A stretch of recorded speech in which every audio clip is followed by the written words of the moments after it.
Welcome to the Working Tools Podcast, where today will be the first part of our discussion of Whither Are We Traveling by Dwight L. Smith, past Grand Master of Indiana.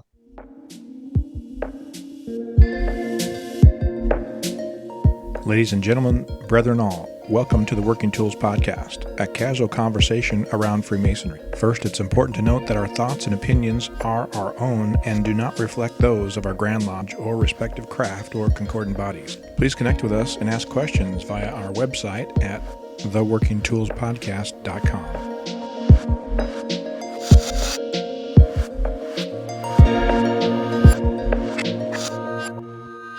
Today on the Working Tools Podcast, we have our usual host of hosts, Worshipful Brother Stephen Chung from Prince Charles No. 153 in Kelowna, British Columbia. Very Worshipful Brother David Colbeth from King Solomon Lodge No. 60 in Auburn, Washington. Worshipful Brother Jarrod Dunham from Penticton 147 in Penticton, British Columbia. And I'm Matt Appel, and I'm from Mill Creek 243. And we meet in Montlake Terrace, Washington. So, first of all, Happy New Year, everybody. This should be one of the first shows of our new season. And it might not quite be New Year's when you're hearing this, but, close enough. So we're going to discuss, we've decided to discuss sort of in-depth this, I hesitate to call it an article, a 30 or so page missive on Masonry. It's got a lot of meat to it. And so we're going to sort of digest it and discuss chapters as we go along. Today we're going to start with, cleverly enough, chapter 1, which is sort of an overview of the whole article. And it just sort of starts with it's just chapter 1, Whither Are We Traveling is the name of it. And it sort of breaks down a lot of the things that most Worshipful Brother Smith is going to talk about in the rest of the article. Guys, do you have thoughts broadly on, we're going to try not to, I'll tell the listeners in an effort to control all of us, that we're going to try not to drill down too deeply into any of the individual things, because we're going to do individual episodes on those later, but we're going to sort of glance across it all like a stone skimming across the depths. So, David, you have thoughts? I was just going to say that because this is our first show, and I'm not going to get every link into the body, but please go back and look at our other playlist. I'm going to have a separate playlist for the reading room, we're going to call it. So each of these articles, Jarrod is blessed us with his voice, his soothing tones. And so he's going to be reading the articles to us, and we'll try to release those that Wednesday-ish before the show. And we'll also have an article, the link to the article, so you can read it and listen to it and absorb it, take notes, and provide comments and feedback as well. So hopefully the Wednesday before the show. And if we go into 2 parts, I'm not going to necessarily have it released again on that Wednesday. You'll just have to go back but there'll be a separate playlist for the reading room and then a playlist for season 5. So we hope you enjoy. Yeah, sorry, I meant to mention that. And each of the chapters is pretty short. If you want to read along as we're talking, chapter 1 is 3.5 pages. Chapter 2 is about the same. It's not too onerous to read. Like most things, when you break it into pieces, it's not so bad. And I find myself, when I thought about, honestly, when this whole project started, I thought, 30 pages. It wasn't that it was that difficult to read or that much to read. It was just another 30 pages. And then there was the Laudable Pursuit that's next. And then there's the next one. And just sounded like a lot. Yeah. And so, but then as I just kind of, sit down and start reading, and then the pages just turned and turned and turned and turned. And honestly, this whole theme is a feeling of a series of meetings after the meeting. And kind of what the show was about was the discussion of Masonry and amongst our brothers, kind of sitting after the lodge. Hey, how can we fix things? And so I hope that doesn't come too repetitive or too, they're talking about fixing lodges again. I think we have some unique ideas, and hopefully we'll all learn together, I guess, over this series. That's my comments. Well, here I go. Already getting contradictory, aren't I? When I was reading through this, I actually read through it with this mindset of, have we fixed the problems that he saw 60 years ago? So I don't think it's so much, there are things that we still need to work on, but having read through it, I think there's things that we have taken his words as his quiet counsel and, acted upon it in some places. So that's sort of how I'm approaching this, is looking at least with our jurisdiction, seeing where have we improved from, the problems that most Worshipful Brother Smith saw, back in 1962. So I agree. I think it's an ongoing process too, right? Yeah. It's also interesting because I looked up Brother Smith's biography, and he passed away in 1993. So it would have been interesting to know his opinion of where things had gone in the 30 years since he wrote this. Because I know that when I was initiated in 95, they were dealing with a lot of the same problems still up here. So maybe we should have a little seance and see if we can get him to come back and talk to us. There you go. He'd be a great guest. So I guess at least he would disagree with me. No. At least he's a past grandmaster of a different jurisdiction, so he couldn't take our deuce cards. That would be. So just sort of starting at the beginning, what are the first impressions you guys had? I mean, I know the first thing I underlined and made a note of was that the figures show a falling off of membership in the second, third sentence, and that attendance in lodge meetings is not what it used to be. And well, attendance aside, a falling off of membership, is that the problem? What's the Well, it's interesting because I didn't have the time to read it, so I let it get read to me, and I'm listening to it, and I'm, man, that sounds familiar. Yep, that sounds familiar. Yep, that sounds familiar. Oh, are we going down this path? I don't know. Like, I hear the membership talking about the issues, but not coming up with any real solid suggestions. And nobody has admittedly gone down the road of soliciting membership. There has been talk about how tight we're guarding the West Gate and whether or not we should be making that process a little bit easier, right? But it hasn't really gone anywhere yet. I don't know about in you guys' lodges, but it was interesting, like all the similarities he referred to from today and back in time. It's the ebbs and flows thing that he mentions, right? Where we're just in that low spot. Yeah, he kind of refers to that again later on the next page. He talks about how there's an ebb and flow.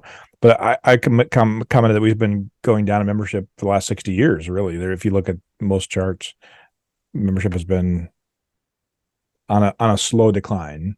Well, that actually, when I found out that this was written in 1962, it kind of, because up here at least, our memberships peaked in 1963. So it's interesting that he's talking about a decline in membership before we actually saw a decline in membership. So I find that, because I always think of the 1963 as our sort of, that's the point where every year after that we have a net loss of membership. So it's interesting. It was kind of funny. Oh, go ahead. Sorry? I was just going to say that I actually underlined that. He says, if this brief period is one of the downs, and I underlined brief period, and I thought, so the brief period's been going on for 70 years now? That's about a quarter of the life of Masonry. It's no longer a brief period. Yeah, I suppose in the 60s, at least for the U.S. and Indiana, the 60s would have been the potential, just the drop off of a peak of a crest that maybe he assumed was going to continue to be an ebb and flow like it had been over the last century. But little did he know, like you said, it would be fascinating to talk with him now to think, okay, what do you think of this? So it's been a 60-year decline. Right. And I guess my question is, so he's addressing membership, and I'm not saying I don't wish there were more Masons in the world. But that said, but is that a problem? Is that the problem? Is that the problem affecting Masonry today? But he's not talking about membership. He's talking about attendance. Because as he points out, is that, it's, where did because this is when we complain about attendance, what we really are saying is lack of interest. So I think and that's where I find it interesting is I would love to have seen numbers for the grant, like for up here from say the 40s to the 60s, while we're gaining members, what has attendance at lodge meetings been? And if, so, because I think that's part of, what his complaint is that he's not so much complaining about membership as it is just no one's coming out to lodge. Because that's what he complains about, as one of his questions is that, what was it on page, where he says, is it too easy to obtain? Are we just initiating men that can pay the fee and that's it? They're, paper members, they have their membership card, but they never really participate. Yeah. Worshipping at the altar of bigness. And then when he gets into talking about concordant groups and that's interesting. I appreciate you guys talking about the idea of the attendance versus membership. I hadn't focused on that at all.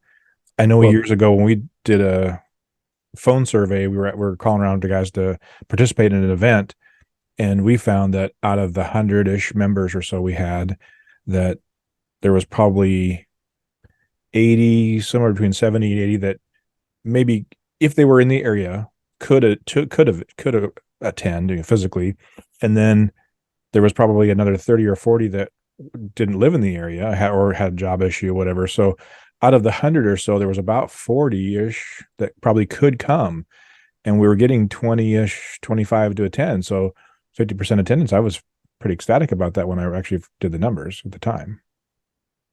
Well, yeah, we just actually looked at our numbers, and we have 45 on the books, right? We have about 15 to 20 active that come out. If you include the snowbirds that are here half the year, we go to about 25 ish that are active. And then of course we've got about 10 that are that live out elsewhere. And of the remaining ones in town, work is the reason for half of them, and the other ones, they're not able to come out at night, and they're just getting on in the years, right? So when you think about the makeup of the numbers and break it all down, those who are or would be considered able, the majority of them are actually active in our lodge. So it just comes down to sheer numbers, right? But why aren't we getting 100% attendance? I think that's kind of the root cause or the root of his concern too, is that there's not only a lack of attendance, but lack of interest. Well, no. That's what I'm saying is those that are not coming in our lodge either don't live here or aren't able to, right? Those that are snowbirds, when they are in town, they do come, right? So that gives us the rest of the membership, and those that are physically able and live in town, they are active. So that's why I think that we still have a healthy lodge in that sense. We just don't have greater numbers, and there's always lots of talk about how we can improve that, and I'm interested to listen to the rest of it. I haven't listened to it all yet, but it was getting quite that sounds familiar. That sounds familiar. And so I'm kind of interested really to carry on, and if I didn't have conversations that interactions that had to happen this afternoon with live people in my house, then I might have got more of that read. But yeah, and you guys hit upon a couple of things that I had questions about. The first of which is, as I have gotten on my soapbox about before, data. I would like to know a lot of more information about this sort of stuff. Like he talks about using a shotgun approach to try all these different things, and we're not using a rifle when we should be giving it, doing the things that work. And I guess my first thought when I read that was, well, I want to know where all those shotgun pellets went. What have we tried, and what succeeded and what didn't. And I mean, frankly, my other thought was that it's kind of more like a cork gun that has a string on it, because somebody tries something and it goes for about a year and then it dies again. And we never get to see what would actually happen if we applied that for a significant period of time. But anyway, back to my original point, which was data. I wanted throughout everything I have read up to this point of this article, just data to back any of it up. And I guess my second thought was, he says a couple of times that we're not competing with television or movies or the internet. What he doesn't say the internet in 1962, but by extension, the internet. And I would argue we are. I mean, if your lodge is not providing a sufficiently interesting experience to the members to overcome sitting at home and watching a repeat of the Rockford Files or whatever else one watched in 1962, then maybe that is the problem, right? The guy has to get up and walk away from his wife and children and go to lodge. And if you're not providing experience better than what he could have sitting at home staring at the television, there's the problem.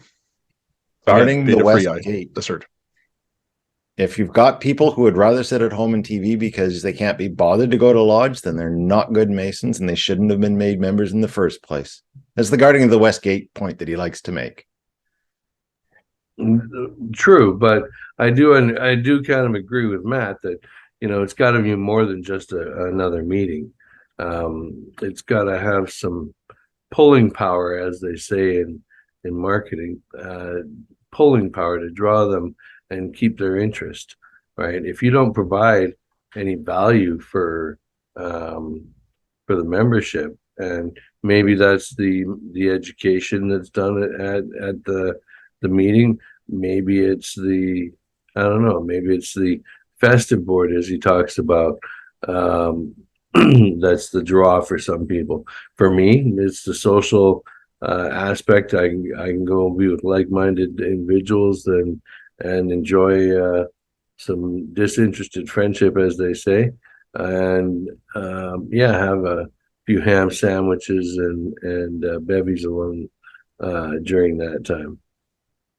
It's interesting, just quickly, is that he points out that, to quote him, he says, "No amount of busyness can usurp the position of eminence of a lodge of Freemasons occupies in a man's loyalty, if the lodge is in a position to command his loyalty."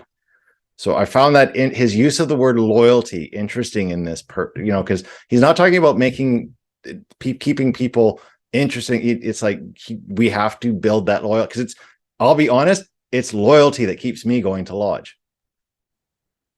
So I like the fact that he used that word. Would you intertwine expectations with loyalty?